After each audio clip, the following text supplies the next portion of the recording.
তো ইমাম মাহদী আবার কখন আসবে?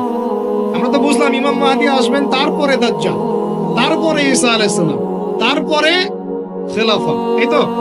আর ইমাম মাহদী আবার কখন? আমাদের বুয়েটের মাহদী বের হয়, পাঞ্জাব থেকে মাহদী বের হয়, হ্যাঁ, বাংলাদেশের ওই কোনায় মাহদী বের হয়, সৌদি আরব থেকে ওই কোনা থেকে মাহদী বের হয়, হয় না? খুব ভালো করে মনে রাখবেন, যতক্ষণ এই বিশ্বে একটা মালহামা না হচ্ছে মাহদী আসছেন না। কথা ক্লিয়ার? এই বিশ্বে যতক্ষণ একটা মালহামা না হচ্ছে মাহদী আসছেন না। তিনি আসবেন ফাতিমা রাদিয়াল্লাহু আনহার বংশ থেকে। কার বংশ? তার আসল নাম মুহাম্মদ। কি নাম? তার নাক উঁচু, নাক একদম উঁচু, খাড়া, কপাল চওড়া, চেহারার গড়নটা আমাদের নবী সাল্লাল্লাহু আলাইহি ওয়াসাল্লাম। তার বাবার নাম হবে আব্দুল্লাহ, তার মায়ের নাম হবে আমিনা। তিনি দায়িত্ব নিতে চাইবেন না, তিনি দায়িত্ব নিতে চাইবেন না। তিনি দায়িত্ব না নেওয়ার জন্য মদিনা থেকে পালিয়ে মক্কায় চলে আসবেন। ভয়ে আমাকে দায়িত্ব দিও না, এই ভয়ে। ও তিনি আরবি ভাষায় কথা বলবেন, বাংলা ভাষায় না। এখনকার মাহাদিরা পাঞ্জাবি ভাষায়, বাংলা ভাষায় কথা বলবেন, ঠিক আছে? এবং এই কাবা ঘর যেটা আমরা তাওয়াফ করি, এখানে যে হাজারে আসওয়াদ আছে না, আর এই যে হাজারে আসওয়াদ আর মাকাম ইব্রাহিম, এই দুটো জায়গার মাঝামাঝি মানুষ তাকে চিনে ফেলবে, এই তো মাহদী। তার হাতে মানুষ বায়াত নেবে 313 জন। কতজন? ওই তালুত বাহিনীতে 313, বদরও 313, এখানেও 313। এবার শুরু হবে আসল খেলা। এবার প্রথমে ওই আরবেরই একটা গোত্র, বনু কালব। কোন গোত্র? এই বনু কালব এই ইমাম মাহদীর বিরুদ্ধে যুদ্ধ করবে। আল মাহদী এই যুদ্ধে জয়লাভ করবেন ইনশাআল্লাহ। তারপরে সিরিয়া, শাম থেকে, শাম মানে শুধু সিরিয়াই না, ওই পুরো অঞ্চলটাই শাম, ওখান থেকে একটা দল আসবে এই মাহদীর সাথে যুদ্ধ করার জন্য। আল্লাহ পাক তাদেরকে মক্কা মদিনার মাঝখানে বাইদা নামক জায়গায় ধসে। কোন জায়গা? এরপরে মুসলমানদের আর কোনো পতন নাই, আর পিছনে ফিরে তাকানোর কোনো সুযোগ নাই। মুসলমানরা আর মাথা নিচু করবে না ইনশাআল্লাহ কোনোদিনের জন্য। তারপর চলতে থাকবে খালি ইসলামের বিজয় আর বিজয় আর বিজয় আর বিজয়। আল্লাহু আকবার। এভাবে চলবে। তবে মাহদী কখন আসবেন? আগে মালহামা, তারপর মাহদী। মালহামা কি তাহলে? এটা হচ্ছে একটা বিশাল যুদ্ধ। এটা কি?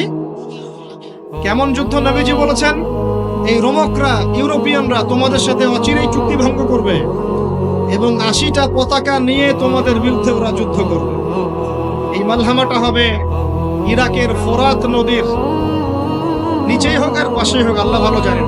ওখানে সোনার পাহাড়কে কেন্দ্র করে। কি কেন্দ্র করে? এই সোনা মানে সত্যিকার সোনাও হতে পারে, অথবা তেলও হতে পারে, আল্লাহ ভালো জানেন। তেল তো এখন সোনার জায়গা দখল করেছে, করে নাই? এই বিশ্বে তো সোনা চলে না, কি চলে? তেল। তো এটাকে কেন্দ্র করে যুদ্ধ হবে।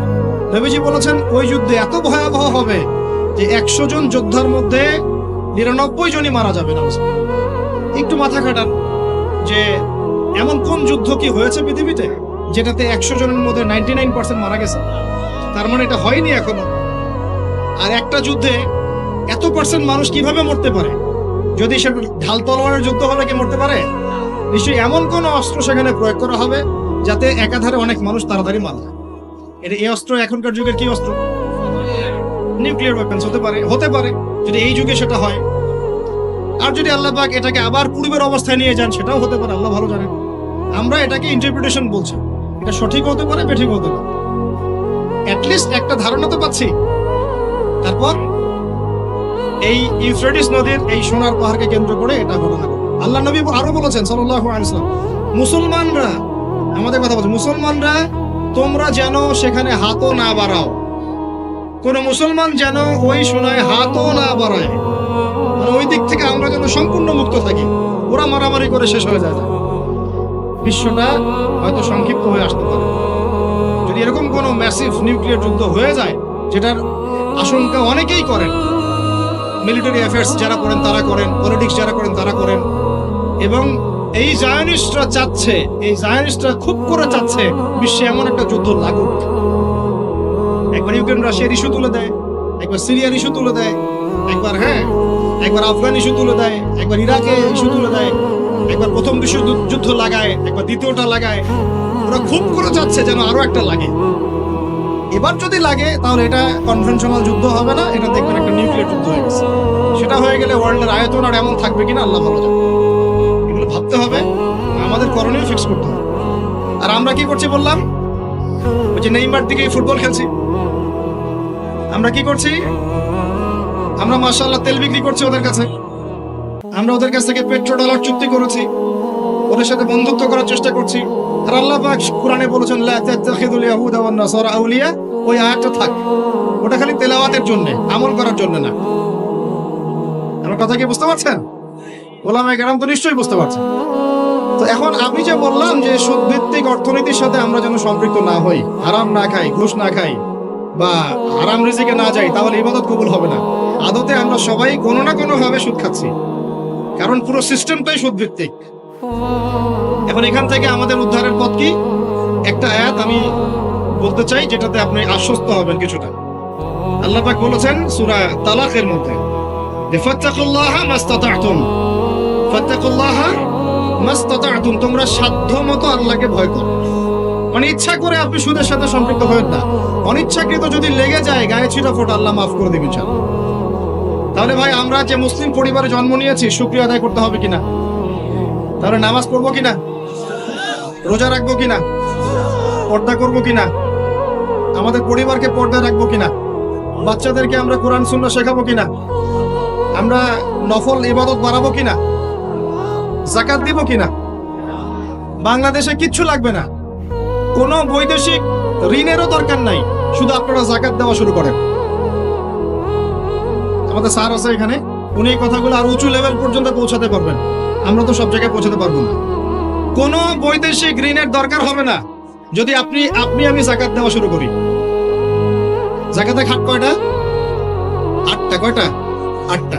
খাতগুলো খুঁজে খুঁজে বের করেন, মুফতি সাহেবদের সাথে পরামর্শ করেন, দেখেন শুধু যাকাতের টাকা দিয়েই দেখবেন দারিদ্রতা দূর হয়ে গেছে ইনশাআল্লাহ। এটা প্রমাণিত অর্থনীতি, এটা কোনো কাল্পনিক অর্থনীতি নয়। আপনি উমর রাদিয়াল্লাহু আনহুর যুগে খুঁজে খুঁজে কোনো ফকির মিসকিন পাবেন না, পাবেন? উসমান রাদিয়াল্লাহু আনহুর যুগে আপনি খুঁজে খুঁজে মিসকিন পাবেন না। তাহলে তাদের সময় কিভাবে সম্ভব হলো, এখন কেন হয় না? কারণ হচ্ছে আমরা একে তো সুদভিত্তিক অর্থনীতির মধ্যে আছি, 1, 2 আমরা ওই যে পশ্চিমাদের এবং জায়নিস্টদের ঋণের জালে পড়ে গেছি, 2, আর 3 হচ্ছে আমরা যাকাত ছেড়ে দিয়েছি। মাঝে মাঝে আমরা দেই টুকটাক যাকাত মসজিদে, মাদ্রাসা, এখানে ওখানে, আর মনে করি যে আমি পাক্কা মুসলমান হয়ে গেছি। প্রথম নসিহত আজকের, আল্লাহ পাক আমাকে আমল করার তৌফিক দান করুন, আপনাদের সবাইকে তৌফিক দান করুন। উদখুলু ফিস সিলমি কাফা, তোমরা পরিপূর্ণরূপে ইসলামে প্রবেশ করো। যতদিন পর্যন্ত আমরা পরিপূর্ণ মুসলমান না হচ্ছি, পুরো বিশ্বে মায়ের খাওয়া বন্ধ হবে না। যে মুসলমান নামাজ পড়ে না, সে কেন মায়ের খাবে না আমাকে বুঝান। যে মুসলমানের নৈতিকতা নাই, 10টা টাকার জন্য ঈমান বিক্রি করতে পারে, সে কেন মায়ের খাবে না? যে বোন পর্দা করার ফুরসতই পাচ্ছে না, তার কাছে মনে হচ্ছে দেহের প্রদর্শনী মনে হয়, এটাই মনে হয় ভালো, তো সে কেন মায়ের খাবে না? কেন ধর্ষণের শিকার হবে না আমাকে বুঝান। যখন আমরা হারাম খাচ্ছি, কিভাবে আমাদের দোয়া আরো সে আজিমে পৌঁছাবে আমাকে বুঝান। আর যখন আমরা রাষ্ট্রীয়ভাবে, জাতিগতভাবে আল্লাহর হুকুম আহকাম বিধানকে পাশ কাটিয়ে মানব রচিত বিধান চর্চা করছি, আল্লাহর রহমত কিভাবে নেমে আসবে আমাকে বুঝান। আমি বুঝি না ভাই, আমাকে বুঝান। কোন অপশন আছে? একটা বিষয় কান খুলে শুনে রাখেন, আসন্ন সময়গুলোতে এই বিশ্বে শুধুমাত্র ইসলাম থাকবে, আর কিচ্ছু থাকবে না। আল্লাহ পাক এমন একটা প্রজন্ম অচিরেই নিয়ে আসবেন যারা এই রকম ইসলাম পালন করবে না, যারা 100% ইসলাম পালন করবে ইনশাআল্লাহ। তারা পরিপূর্ণ মুসলমানও হবে, ইসলামও পরিপূর্ণরূপে পালন করবে, আল্লাহর পথে দাওয়াতি কাজও করবে, প্রয়োজন হলে জিহাদও শরীক হবে। তখন দেখবেন ইনশাআল্লাহ এমন একটা প্রজন্ম আসছে, ওই প্রজন্মের কাছে এই জায়নিস্টরা বলেন আর পশ্চিমারাই বলেন, কেউ পেরে উঠবে না ইনশাআল্লাহ। আমি খোলামেলা কথা বললাম, একদম এই প্রজন্ম সামনে আসছে ইনশাআল্লাহ। আল্লাহ নবী বলেছেন এমন একটা জাইশ আসবে, যে জাইশ ফালা নি'মাল আমিরু আমিরুহা ওয়ালা নি'মাল জাইশু যালিকাল জাইশ, কতই না উত্তম সেই বাহিনীর আমির আর কতই না উত্তম সেই সেনাবাহিনী। পৃথিবীর কোনো পরাশক্তি তাদের সাথে যুদ্ধ করে পারবে না। আস্তে আস্তে আস্তে আস্তে ওরা বাইতুল মুকাদ্দাস পর্যন্ত জয় করবে, কেউ ঠেকাতে পারবে। এখন বিশ্বের চিত্র দেখে কি আপনার এটা মনে হচ্ছে? এখন বিশ্বের চিত্র দেখে কিন্তু মনে হচ্ছে না। এখন এখন বিশ্বের চিত্র দেখে মনে হচ্ছে সবকিছু আমাদের নেগেটিভ, আমাদের এগেইনস্টে যাচ্ছে, তাই না? পুরো বিশ্বে আমাদের কোনো খেলাফত নাই। একটু বোঝেন, পুরো বিশ্বে আমাদের কোনো খেলাফা স্টেট নাই। খেলাফা স্টেট মানে কি? খেলাফা স্টেট মানে উমর রাদিয়াল্লাহু আনহুর মতো শাসন, আল্লাহর রাসূলের মতো শাসন, উসমান, আবু বকর, আলীর মতো শাসন রাদিয়াল্লাহু আনহুম আজমাইন। মানে যে স্টেটের মধ্যে আল্লাহ পাকের লস ছাড়া অন্য কোনো লস চলে না। হ্যাঁ, কোনটা চলে? যেটা আল্লাহ এবং তার রাসূলের আইনের অনুকূলে সেটা চলে, প্রতিকূলে কোনো কিছু চলে না। এটা খিলাফা স্টেট। সেখানে যে আমির বা যে নেতা, সে আল্লাহর কাছে জবাবদিহিতায় বাধ্য, জনগণের কাছে জবাবদিহিতায় বাধ্য না। আমার কথা বুঝতে পারছেন? সেখানে বেশিরভাগ মানুষ কি বললো সেটা বড় কথা না, আল্লাহ এবং তার রাসূল কি বললেন সেটা বড় কথা। মানে বেশিরভাগ মানুষ যদি বলে সুদ হালাল, তার মানে এই না যে হালাল হয়ে যাবে। বুঝতে পারছেন কথা? আর বেশিরভাগ মানুষ যদি বলে মদ হালাল, তার মানে এই না যে মদ হালাল হয়ে যাবে। মনে করে আপনি ভোটাভুটি দিচ্ছেন, ভোটাভুটি করছেন, এখানে বেশিরভাগ বললো যে মদ হালাল হোক, খাওয়া যাবে, ভালোই তো, বেপরদায় চললে ভালোই, আমরা মেয়েদেরকে দেখতে পারলাম, নাউজুবিল্লাহ। তারপরে সুদ হালাল হলে কি সমস্যা? সবাইকে আমরা খেলে কি সমস্যা? তো এখন বেশিরভাগ রায় এদিকে পড়লো, আর এই 10-5টা মুসলিম মিসকিন তারা বলছে না, এগুলো হারাম। খিলাফা স্টেট মানে হচ্ছে ওই 10 জন মানুষের রায় গ্রহণযোগ্য হবে, এই 100 জনেরটা হবে না। কথা বুঝতে পারছেন কি? পারছেন না? একটু শোরগোল করেন না, একটু মনোযোগ দেন। এখন পুরো বিশ্বে কি এমন কোন স্টেট আছে আপনার? আছে? কোথায় আছে? আবুধাবিতে, কাতারে, কুয়েতে?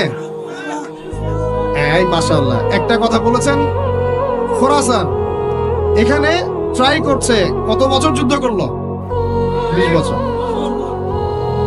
আমরা দোয়া করি আল্লাহ পাক প্রত্যেক মুসলিম রাষ্ট্রের রাষ্ট্রপ্রধানদেরকে শক্তিশালী করুন এবং তাদেরকে ইসলাম বোঝার তৌফিক দান করুন, তাদেরকে আল্লাহ পাকের জমিনে আল্লাহর খলিফা হওয়ার তৌফিক দান করুন। দোয়া করতে কোনো সমস্যা? আল্লাহ পাক চাইলে আমাদের এই দেশটা এত উন্নত হবে, একদিন আমরা দেখবেন ইনশাআল্লাহ জাতিসংঘে ভেটো পাওয়ার দিব ইনশাআল্লাহ। যদিও এটা একটা কাল্পনিক স্বপ্নের মতোই, কিন্তু স্বপ্ন দেখতে দোষ আছে। তবে আমি নিশ্চিত, এটা আমি আমার কনফিডেন্স থেকে বলছি, ইমামুল মাহদি আসার সময় ইউনাইটেড নেশনস বলে কোনো নেশনস থাকবে না ইনশাআল্লাহ। ঈসা আলাইহিস সালাম যখন আসবেন, তখন জাতিসংঘ বলে কোনো সংঘ থাকবে না ইনশাআল্লাহ। আপনাদের কি মনে হয় ঈসা আলাইহিস সালাম যখন আসবেন, এসে জাতিসংঘে গিয়ে বলবেন আমার খেলাফা রাষ্ট্র কায়েমের অনুমোদন দেন? তাই মনে হয়? সে বলবে যে আমাকে ডলার দেন, ডলার দিয়ে কেনাবেচা করব। হ্যাঁ, সে বলবে যে আপনার রেজুলেশন পাস করেন, আমি প্যালেস্টাইন থেকে, জেরুজালেম থেকে ইসলামী খেলাফত কায়েম করতে চাই, আমাকে সমর্থন দেন। তিনি কি এগুলো করতে যাবেন? আপনার মনে হয় তিনি এসে ওয়ার্ল্ড ব্যাংকে গিয়ে বলবেন আমাকে লোন দেন, IMF এ গিয়ে বলবেন আমাকে লোন দেন? তার মানে ওই সময় এগুলোর কোনো অস্তিত্বই থাকবে না ইনশাআল্লাহ। এটা বোঝাই যাচ্ছে থাকবে না ইনশাআল্লাহ। আমি কি বলবো আমি জানি না, কিভাবে বললে আপনারা বুঝবেন তাও জানি না, আর আমিও জানি না এসব বলে কি হবে। আমি শুধু চাই আপনাদের মধ্যে একটা সচেতনতা তৈরি হোক, যাতে আপনারা আপনাদের পরিবার এবং পরবর্তী প্রজন্মকে বোঝাতে পারেন যা পৃথিবীতে চলছে এগুলো জুলুম। এই জুলুমের অবসান অচিরেই ঘটবে যখন আল মাহদি আসবে এবং ব্ল্যাক ফ্ল্যাগস, কালো পতাকাধারী বাহিনী বের হবে ইনশাআল্লাহ। যুদ্ধ করতে করতে করতে করতে এরা বাইতুল মুকাদ্দাস পর্যন্ত জয় করবে। আসবে, আল্লাহর বাহিনী আসবে। যখন আসবে আপনারা এমনিই বুঝতে পারবেন ইনশাআল্লাহ। ঠিক আছে? আর আমরা আমাদের পরবর্তী প্রজন্মকে বোঝাবো, জানাবো যে ইনশাআল্লাহ অচিরেই সেই বাইতুল মুকাদ্দাস আমাদের হতে যাচ্ছে ইনশাআল্লাহ। জাফর ইবনে আবি তালেব রাদিয়াল্লাহু আনহু আল্লাহর নবীর আপন চাচাতো ভাই, চাচা আবু তালেবের ছেলে। আলী ইবনে আবি তালেব, জাফর ইবনে আবি তালেব। জাফর ইবনে আবি তালেব রাদিয়াল্লাহু আনহু যুদ্ধ করতে গিয়েছেন মুতার যুদ্ধে। কোন যুদ্ধ? আল্লাহর নবী 3 জনকে সেনাপতি বানালেন, যায়েদ ইবনে হারেসা, আব্দুল্লাহ বিন রাওয়াহা এবং জাফর ইবনে আবি তালেব। কোন যুদ্ধে 3টা অধিনায়ক লাগে নাকি? একজন লাগে। তাহলে সাহাবীরা বুঝে ফেললেন যে আমরা এই যুদ্ধে গেলে শহীদ হব নিশ্চিত। কথা বুঝতে পারছেন? সবাই বিদায় নিয়ে চলে গেলেন। ওদের সৈন্য সংখ্যা প্রায় 2 লক্ষ। কত লক্ষ? মুসলিমদের সৈন্য সংখ্যা মাত্র 3000, মাত্র 3। আল্লাহ নবী বললেন যদি যায়েদ ইবনে হারেসা শহীদ হয়, আব্দুল্লাহ বিন রাওয়াহা তুমি পতাকা নিয়ে নিও। আব্দুল্লাহ বিন রাওয়াহা যদি শহীদ হয়, তাহলে জাফর তুমি পতাকা নিয়ে নিও। জাফরও যদি শহীদ হয়, তাহলে তোমাদের মধ্যে কোনো একজনকে তোমরা আমির বানিয়ে নিও। পরে আমির বানানো হয়েছিল সাইফুল্লাহ মাসলুল খালিদ বিন ওয়ালিদ রাদিয়াল্লাহু আনহু, এবং তার হাতেই বিজয়টা হয়েছিল। পরে 3000 সৈন্য নিয়ে তিনি 2 লক্ষ সৈন্য ঠেকিয়ে দিয়েছেন। জাফর রাদিয়াল্লাহু আনহু যখন শহীদ হন, প্রথমে তার ডান হাত পড়ে যায়। দেখছেন না, এক বাবা হাত নিয়ে ঘুরছে, বাচ্চা আরেক হাত খুঁজে পায় না, দেখছেন না আপনারা? ডান হাত পড়ে গিয়ে বাম হাত দিয়ে তরোয়াল চালানো শুরু করলেন। ওই যুদ্ধ তখন সত্যিকারের যুদ্ধ ছিল, এই তোমাদের মতো কাপুরুষের যুদ্ধ না, যে 100 মাইল দূর থেকে মিসাইল ছুড়বো আর এখান থেকে আমি ঠাস করে দেবো। তখনকার যুদ্ধ ছিল ওয়ান অ্যান্ড ওয়ান ব্যাটেল। তুমি সামনে অস্ত্র নিয়ে আসো, আমি সামনে অস্ত্র নিয়ে গেলাম, এরপরে দেখি কার কথা হলো।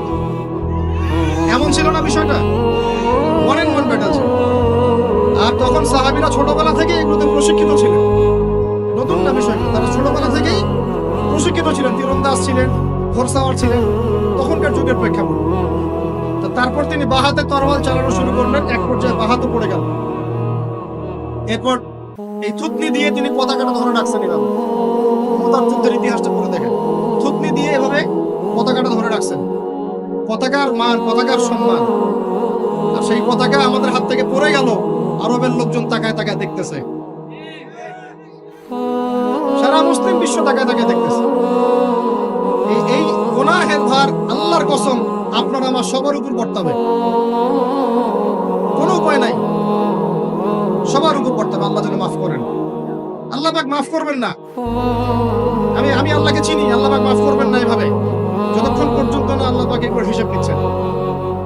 কারণ ওলামায়ে কেরামকে জিজ্ঞাসা করে দেখেন, একটা মুসলিম রাষ্ট্রে যদি একজন মুসলিম নারীকে ধর্ষণ করা হয়, উঠিয়ে নিয়ে চলে যাওয়া হয়, রেপ করা হয়, অথবা একজন মুসলিম ভাইকে নির্মমভাবে হত্যা করা হয়, তাহলে ফতোয়া কি করা উচিত? তখন সবাই মিলে ওই জালেমের বিরুদ্ধে দাঁড়ানো ফরজ।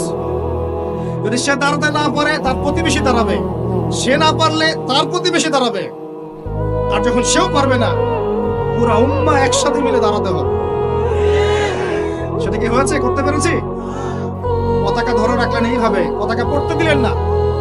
এক পর্যায়ে এক কাফেরের তরবারের আঘাতে তার শরীরটা দ্বিখণ্ডিত হয়ে গেল। এদিকে মদিনায় নবী সাল্লাল্লাহু আলাইহি ওয়াসাল্লাম খবর পেয়ে গেলেন। খবর পেয়ে বলছেন, এইমাত্র জাফর শহীদ হলো, এইমাত্র জাফর শহীদ হলো।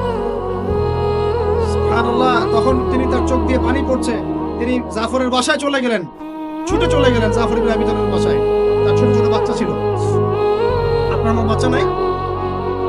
ছোট ছোট বাচ্চা, তাদেরকে বুকে জড়িয়ে কান্নাকাটি করছেন। সাহাবীরা বলছেন, ইয়া রাসূলুল্লাহ, আপনি আল্লাহর রাসূল হয়ে কান্নাকাটি করছেন? নবীজি বলেন, এটা আল্লাহর রহমত, এটা আল্লাহর রহমত। যে কাঁদতে পারে না তার মন তো পাষাণ। জাফর শহীদ হয়ে গেছে। তারপরে তিনি হাসলেন, আমাদের নবী হেসে উঠলেন। সাহাবীরা বললেন যে, আপনি একটু আগে কাঁদলেন, এখন হেসে উঠলেন? নবীজি বললেন, এই মাত্র আমি দেখলাম যে জাফরকে দুজন ফেরেশতার মাধ্যমে আমার সামনে দিয়ে নিয়ে যাওয়া হলো। আমি দেখলাম জাফর জান্নাতে, আর দুই হাত, যে দুই কাটা হাত, এই দুই কাটা হাতের বদৌলতে আল্লাহ পাক তাকে জান্নাতে দুইটা পাখা দিয়েছে, সে জান্নাতে উড়ে বেড়াচ্ছে, ফল খাচ্ছে। এই দৃশ্য দেখে আমি হেসে উঠলাম। আমি এই জন্য বলছি, আমাদের শহীদরা মৃত নয়, আমাদের শহীদরা মৃত নয়। আমাদের এই মা, বোন, শিশু, নারী যাদেরকে মেরে ফেলা হয়েছে, কেউ মৃত নয়। ইনশাআল্লাহ তারা জীবিত আছে, এবং তারা এখন আল্লাহ পাককে কি বলছেন জানেন? তারা আল্লাহকে বলছেন, আল্লাহ আমাদেরকে আরেকবার ফিরিয়ে দাও, আরো একবার এদের বিরুদ্ধে যুদ্ধ করে যেন শহীদ হয়ে আসে। একজন শহীদ সাহাবীর মাকবারা থেকে যদি কেউ কোনো ঘাত পায়, মনে করে আল্লামা তারেক জামিল হুজুর গিয়েছেন মুয়াজ বিন জাবাল রাদিয়াল্লাহু আনহু কবরের সামনে, আপনি গিয়েছেন, মনে করেন এরকম অনেক মানুষই পেয়েছে, আপনি গিয়েছেন এমন একজন সাহাবীর কবরের সামনে যেখানে আপনি কিছু একটা ঘ্রাণ পাচ্ছেন, আপনি পাচ্ছেন, হয়তো আর 10 জন পাচ্ছে না, এই 5 জন পাচ্ছে, ওই 10 জন পাচ্ছে না, হতে পারে কি না? আল্লাহ পাকের কুদরত কারিশমা নাই? যে পাচ্ছে বলেই যে সে জান্নাতি, এমনও তো না। ব্যাপারটা কেমন না? ইমাম বুখারী রাহিমাহুল্লাহ ইন্তেকাল করেছেন, যখন তাকে দাফন করার পরে এত সুঘ্রাণ ছড়িয়েছে, মানুষ মাটি হাতে করে নিয়ে বাসায় আসতো, মিশকাম্বরে ঘ্রাণ বেরোচ্ছে কবর থেকে। এখনো বাংলাদেশেও বহু মানুষকে দেখা যায় যে 10 বছর আগে ইন্তেকাল করেছেন, এখনো লাশ অক্ষত আছে। এটা কি মিথ্যা কথা? এই কারিশমা গুলো নাই? তো মনে করেন একজন পেয়েছে, তো সে তার আবেগটা কিভাবে প্রকাশ করবে? সে কি বলবে যে আমি জাহান্নামের ঘ্রাণ পাচ্ছি? কি বলতে পারে? শব্দটা কি প্রয়োগ করতে পারে? ওরে বাপ রে বাপ, এটা নিয়ে যে শুরু করলো এক শ্রেণীর লামাসাবি, বেশিরভাগই লামাসাবি ছিল তারা মাযহাব মানে না, বাট শাইখ মানে অবশ্য। এটা আবার একটা পয়েন্ট আছে, কোনো মাযহাবই মানি না, আমি কোনো মাযহাবই মানি না, কিন্তু আমার শাইখকে মানি, আমার শাইখ যা বলবে তাই। আমার কথা রাগ করছেন? রাগ করেন না, এটা ভুল, এটা ভুল পথ, এটা একটা ভুল পথ। আপনি যদি মাযহাব না মানেন তাহলে আপনাকে মুজতাহিদ হতে হবে। একজন মুজতাহিদ, যে যার মাযহাব মানার দরকার নাই, সে কোরআন সুন্নাহ সব জ্ঞান জানে। আপনার তো মাযহাব মানার দরকারই নাই, আপনি তো মুজতাহিদ নিজেই। মাশাআল্লাহ, আমরা তখন আপনাকে মানব, কিন্তু আপনি তো মুজতাহিদ নন। বরং আপনি কোনো কোনো ক্ষেত্রে কোরআনও তেলাওয়াত করতে পারেন না, হাদিসের ইবারতও পড়তে পারেন না, আপনি কোনো ফিকহের মাসআলা দিতে পারবেন না। তাহলে তো আপনাকে কোনো ইমামের অনুসরণ করতেই হবে, এবং সেটা আপনি করছেন তো। মাশাআল্লাহ, আপনি শাইখকে ফলো করছেন, ওটা তো মাযহাব মানেই হলো, তাই না? আদতে যা হয়েছে, চার মাযহাবকে বাদ দিয়ে নতুন একটা মাযহাব চালু করলেন, আদতে কিন্তু এটা হলো। প্রতিষ্ঠিত মাযহাবগুলোকে বাদ দিয়ে নতুন একটা মাযহাব চালু করলেন, মাযহাবে জাকারিয়া, মাযহাবে রাজ্জাকিয়া, এরকম কিছু মাযহাব চালু করলেন, নতুন নতুন মাযহাব। এর বাইরে আপনি যাবেন। উনি যদি বলেন তালেবান খারাজি, আপনিও বলবেন তালেবান খারাজি। উনি যদি বলেন অমুক আদনানি গোষ্ঠী, আপনিও বলবেন সে আদনানি গোষ্ঠী। তাহলে আপনি তো আপনার শাইখের মুকাল্লিদ। আপনি কি যাচাই করতে পারেন আসলে কারা খারাজি, কারা এই, কারা সেই? আদতে লা মাযহাবি বলে কোনো শব্দ নাই। আমরা সবাই কোনো না কোনো মাযহাব ফলো করি। বাংলাদেশের সবচেয়ে বড় আলেমের একজনের নাম বলেন দেখি, বলেন একটা নায়কের নাম বলেন। মাশাআল্লাহ, কি বলেছেন? আব্দুল মালিক দামাত বারাকাতুহু আছে। মাশাআল্লাহ, হ্যাঁ মাশাআল্লাহ, ওনার মতো মুহাদ্দিস এই উপমহাদেশে খুব কমই আছে, ঠিক না বেঠিক?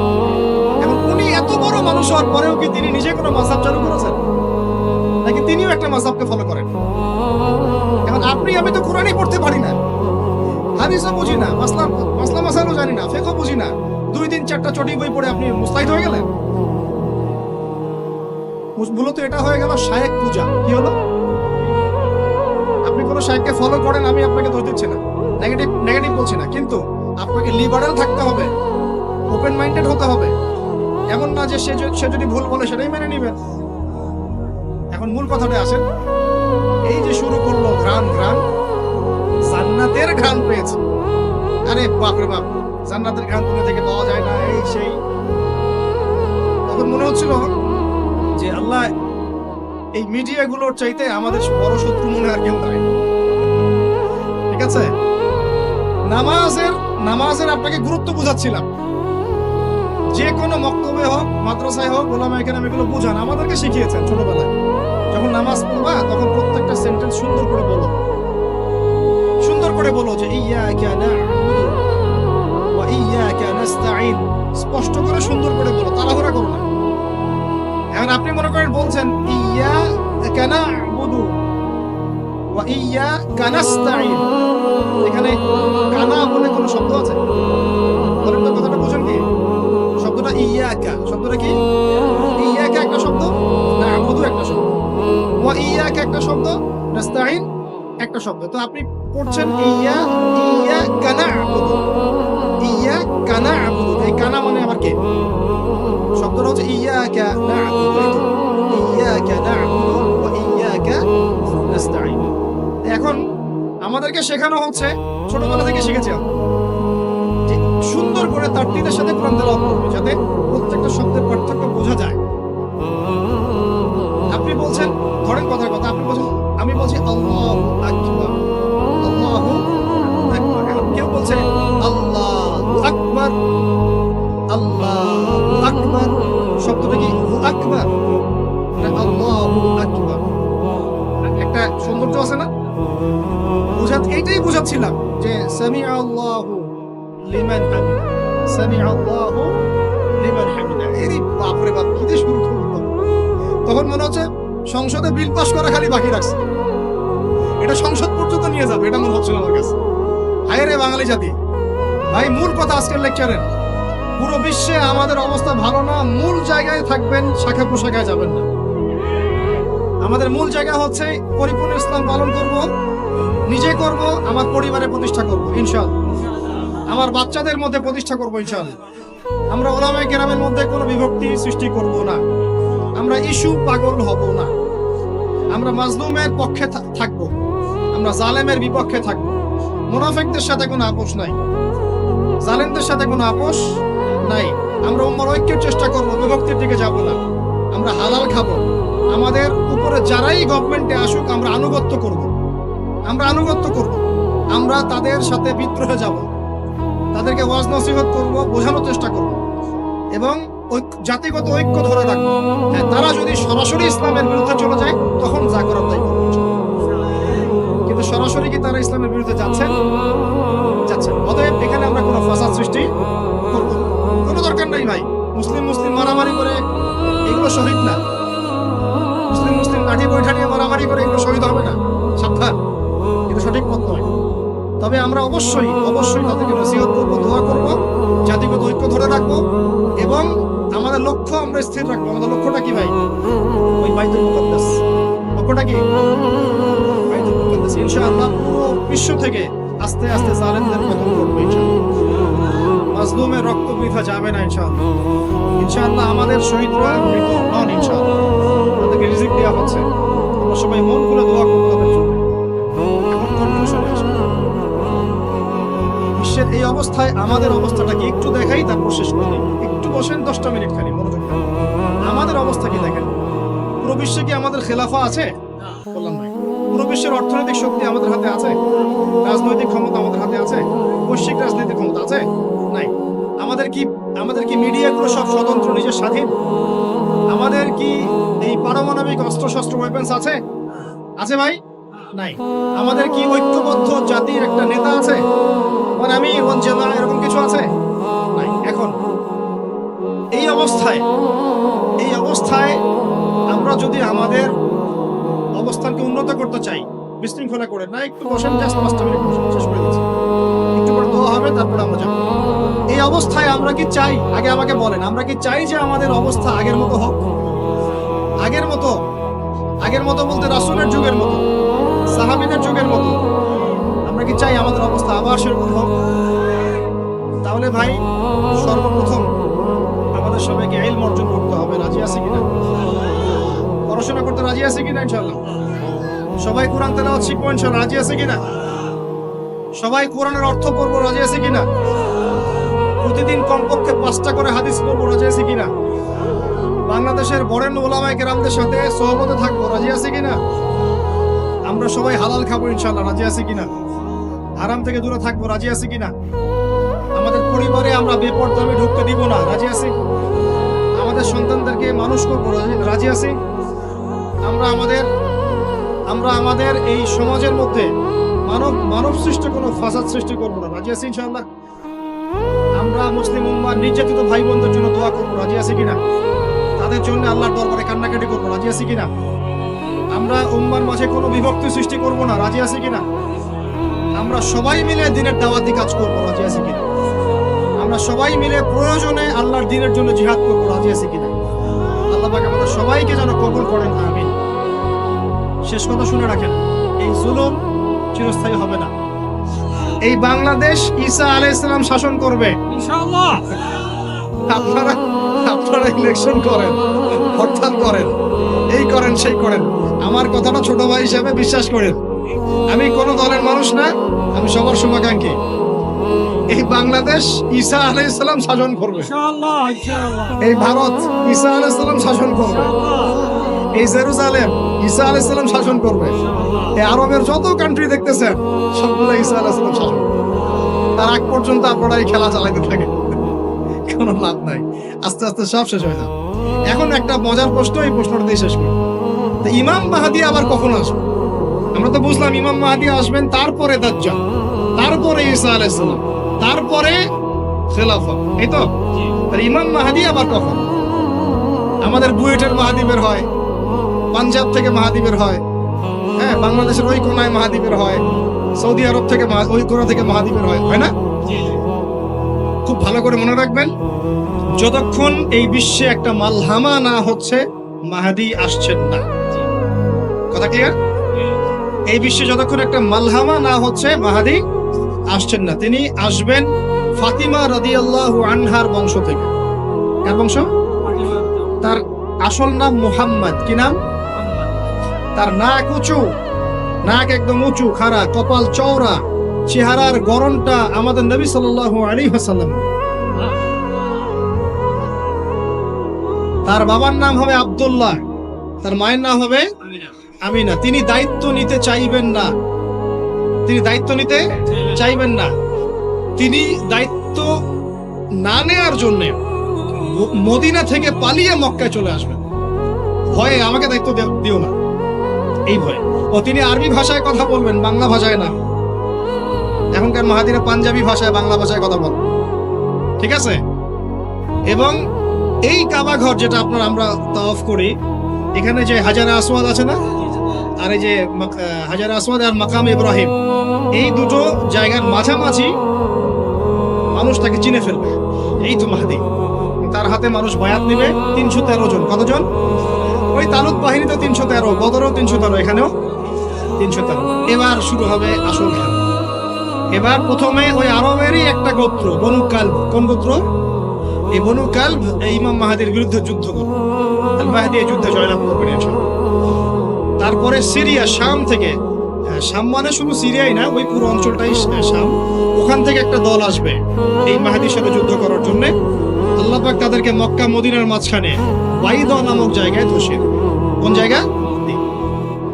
কথা বুঝতে পারছি? এরপরে মুসলমানদের আর কোনো পতন নাই, আর পিছনে ফিরে তাকানোর কোনো সুযোগ নাই। মুসলমানরা আর মাথা নিচু করবে না ইনশাআল্লাহ কোনোদিনের জন্য। তারপর চলতে থাকবে খালি ইসলামের বিজয় আর বিজয় আর বিজয় আর বিজয়। আল্লাহু আকবার। এভাবে চলবে। তবে মাহাদি কখন আসবেন? আগে মালহামা, তারপর মাহাদি। মালহামা কি তাহলে? এটা হচ্ছে একটা বিশাল যুদ্ধ। এটা কি? কেমন যুদ্ধ? নবীজি বলেছেন, এই রোমকরা, ইউরোপিয়ানরা তোমাদের সাথে অচিরেই চুক্তি ভঙ্গ করবে এবং 80টা পতাকা নিয়ে তোমাদের বিরুদ্ধে ওরা যুদ্ধ করবে। এই মালহামাটা হবে ইরাকের ফোরাত নদীর নিচেই হোক আর পাশেই হোক, আল্লাহ ভালো জানেন। ওখানে সোনার পাহাড়কে কেন্দ্র করে। কি কেন্দ্র করে? এই সোনা মানে সত্যিকারের সোনাও হতে পারে, অথবা তেলও হতে পারে, আল্লাহ ভালো জানেন। তেল তো এখন সোনার জায়গা দখল করেছে, করে নাই? এই বিশ্বে তো সোনা চলে না, কি চলে? তেল। তো এটাকে কেন্দ্র করে যুদ্ধ হবে। নবীজি বলেছেন ওই যুদ্ধে এত ভয়াবহ হবে যে 100 জন যোদ্ধার মধ্যে 99 জনই মারা যাবে না। একটু মাথা কাটান যে এমন কোন যুদ্ধ কি হয়েছে পৃথিবীতে যেটাতে 100 জনের মধ্যে 99% মারা গেছে? তার মানে এটা হয়নি এখনো। আর একটা যুদ্ধে এত পার্সেন্ট মানুষ কিভাবে মরতে পারে? যদি সেটা ঢাল তলোয়ারের যুদ্ধ হলে কি মরতে পারে? নিশ্চয়ই এমন কোন অস্ত্র সেখানে প্রয়োগ করা হবে যাতে একাধারে অনেক মানুষ তাড়াতাড়ি মারে। এটা এই অস্ত্র এখনকার যুগের কি অস্ত্র? নিউক্লিয়ার ওয়েপন্স হতে পারে, হতে পারে যদি এই যুগে সেটা হয়। আর যদি আল্লাহ পাক এটাকে আবার পূর্বের অবস্থায় নিয়ে যান, সেটাও হতে পারে, আল্লাহ ভালো জানেন। আমরা এটাকে ইন্টারপ্রিটেশন বলছি, এটা সঠিক হতে পারে, বেঠিক হতে পারে। অ্যাটলিস্ট একটা ধারণা তো পাচ্ছি। তারপর এই ইউফ্রেটিস নদীর এই সোনার পাহাড়কে কেন্দ্র করে এটা ঘটনা ঘটে। আল্লাহ নবী আরো বলেছেন সাল্লাল্লাহু আলাইহি ওয়াসাল্লাম, মুসলমানরা, আমাদের কথা বলছে, মুসলমানরা তোমরা যেন সেখানে হাতও না বাড়াও। কোন মুসলমান যেন ওই সোনায় হাতও না বাড়ায়, মানে ওই দিক থেকে আমরা যেন সম্পূর্ণ মুক্ত থাকি। ওরা মারামারি করে শেষ হয়ে যায়। বিশ্বটা হয়তো সংক্ষিপ্ত হয়ে আসতে পারে যদি এরকম কোন ম্যাসিভ নিউক্লিয়ার যুদ্ধ হয়ে যায়, যেটার আশঙ্কা অনেকেই করেন। মিলিটারি অ্যাফেয়ার্স যারা করেন তারা করেন, পলিটিক্স যারা করেন তারা করেন। এবং এই জায়নিস্টরা চাচ্ছে, এই জায়নিস্টরা খুব করে চাচ্ছে বিশ্বে এমন একটা যুদ্ধ লাগুক। একবার ইউক্রেন রাশিয়ার ইস্যু তুলে দেয়, একবার সিরিয়ার ইস্যু তুলে দেয়, একবার আফগান ইস্যু তুলে দেয়, একবার ইরাকে ইস্যু তুলে দেয়, একবার প্রথম বিশ্বযুদ্ধ লাগায়, একবার দ্বিতীয়টা লাগায়। ওরা খুব করে চাচ্ছে যেন আরো একটা লাগে। এবার যদি লাগে তাহলে এটা কনভেনশনাল যুদ্ধ হবে না, এটা দেখবেন একটা নিউক্লিয়ার যুদ্ধ হয়ে গেছে। সেটা হয়ে গেলে ওয়ার্ল্ডের আয়তন আর এমন থাকবে কিনা আল্লাহ ভালো জানে। এগুলো ভাবতে হবে, আমাদের করণীয় ফিক্স করতে হবে।